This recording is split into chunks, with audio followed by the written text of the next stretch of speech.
this going very quickly. So just very briefly, you know, when the senator found out about the mix-up that occurred with the scheduling, she immediately told her staff, rearrange my schedule because anybody who signed up to see me should see me. And I want to see them.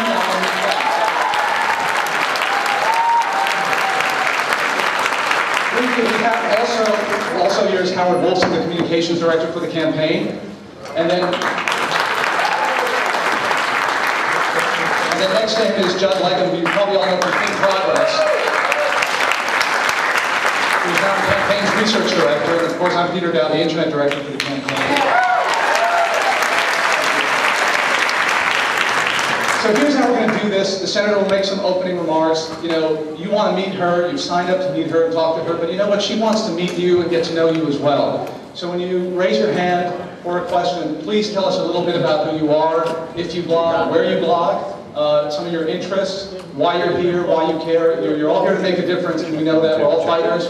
And so, you know, without further delay, I'd like to introduce somebody who I have a really great honor of representing the blogosphere, Senator Hillary Clinton.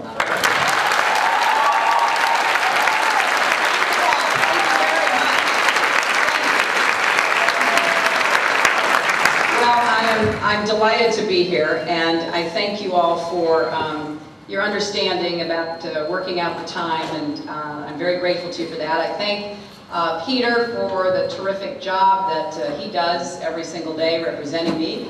I thank Judd for all of his extraordinary work on my behalf, and I thank Howard, who has been with me for longer than either of us care to remember, and I'm so happy to have the three of them here. They're here in case somebody asks me something and I have a senior moment and I can't remember. But I think I just lost the microphone. Now, is it working? Somebody should tell her that we don't have any audio. I do. Here we go. Good audio now? Is that okay? Yeah. No, I don't want to shout. Does that work better? No. Vast right-wing conspiracy. Oh, you got it up there. Well, let me start by saying something that might surprise some of you, because I'm aware that, you know, not everybody says nice things about me. But, yeah, I know it's a burden I have to bear. But let me start by saying something perhaps a little unexpected, and that is thank you. Thank you for caring so much and being so involved in helping us create a modern progressive movement in America. And what you have done in a relatively short period of time is really to stand up against the right-wing noise machine, present an alternative with facts that back up what your arguments are and your claims are, and give a lot of support to what is the progressive agenda of the Democratic Party. I only wish that we'd had this active and fighting a blogosphere about 15 years ago, because we have, you know, certainly suffered over the last years from a real imbalance in the political world in our country.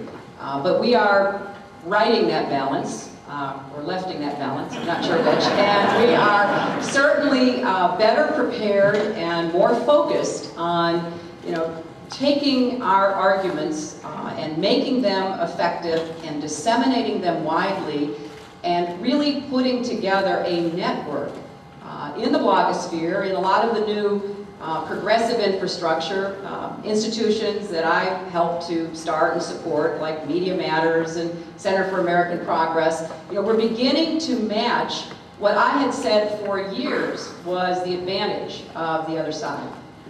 You know, when I made that comment about the vast right-wing conspiracy, I wasn't kidding. What I never could have predicted is that it was not a conspiracy. It was just wide open and out there for everybody to see. And unfortunately, they elected a president and a vice president with whom we've had to contend for the last 6.5 years.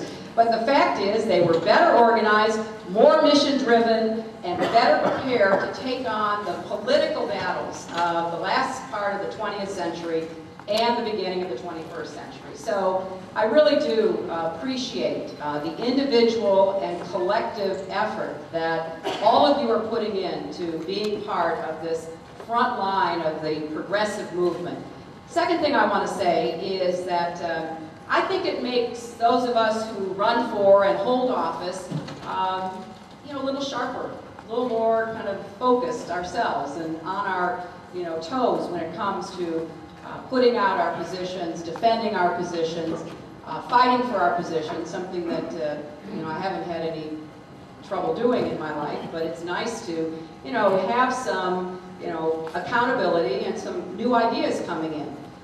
Don't tell anybody, but I actually read blogs, but please don't share that with me. And I find myself, you know, sometimes saying, oh, come on, and sometimes saying, you know, that's a really good point, and trying to figure out how to work that into an argument I'm making or legislation I'm drafting.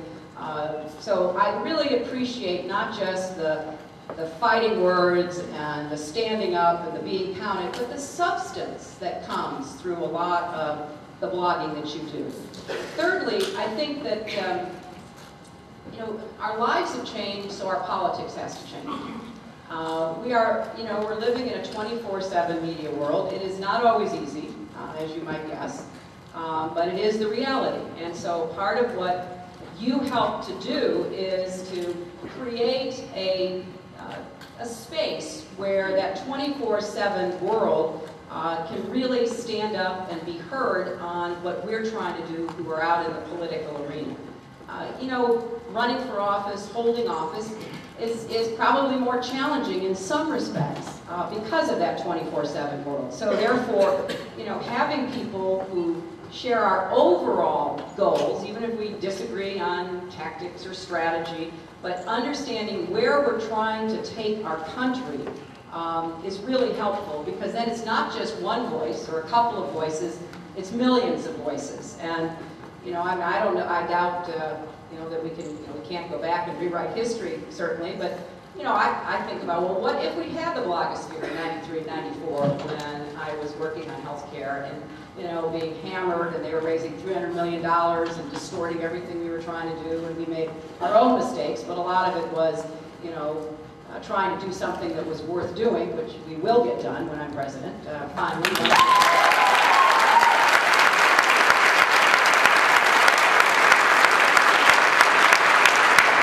You know, lastly, I just want to, you know, commend my campaign for their outreach and their hard work. And I was very proud of them when, you know, Bill O'Reilly was up to his usual tricks trying to intimidate people and bully people into not coming to Chicago, a great city that I was born in and loved dearly. Cubs, not Sox. I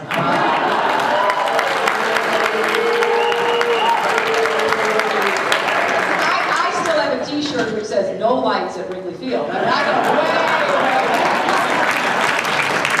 But you know, I was very proud of my campaign, standing up and really calling O'Reilly out and saying, "Oh, come on! You know, look, there are things on, you know, YearlyKos that I don't agree with, and sometimes, you know, look, people do go over the line. But hello, for Bill O'Reilly to be making criticism